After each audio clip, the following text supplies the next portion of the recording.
పానింగ్ decisions అనేవి మన track యొక్క స్టీరియో డెప్త్ అయితే పెంచుతూ ఉంటాయన్నమాట.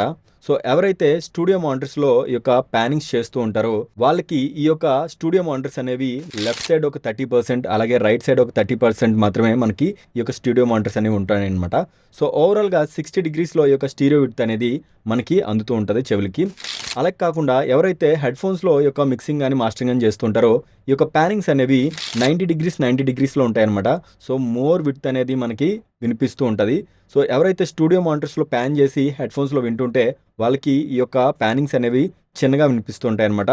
వినిపించడం మీన్స్ చాలా తక్కువ పానింగ్స్‌లా అనిపిస్తూ ఉంటాయి. సో మీరు మీ యొక్క మాస్టర్ ట్రాక్ అవుట్ ఇచ్చేటప్పుడు ఈ యొక్క పానింగ్ డెసిషన్స్ అనేవి బోత్ స్టూడియో మానిటర్స్‌లోని అదే విధంగా హెడ్‌ఫోన్స్‌లో కూడా చెక్ చేసుకోవడం అవసరం అనమాట.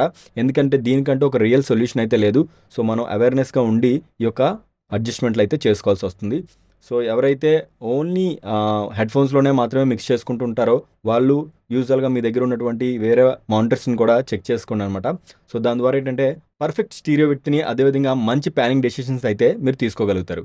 సో ఈ వీడియో నచ్చినట్లయితే లైక్ చేయండి. మీ ఆడియో ఫ్రెండ్స్‌కి షేర్ చేయండి. మరిన్ని వీడియోస్ కోసం ఆడియో ఎక్స్పర్ట్ ఛానల్‌ని ఫాలో అవ్వండి.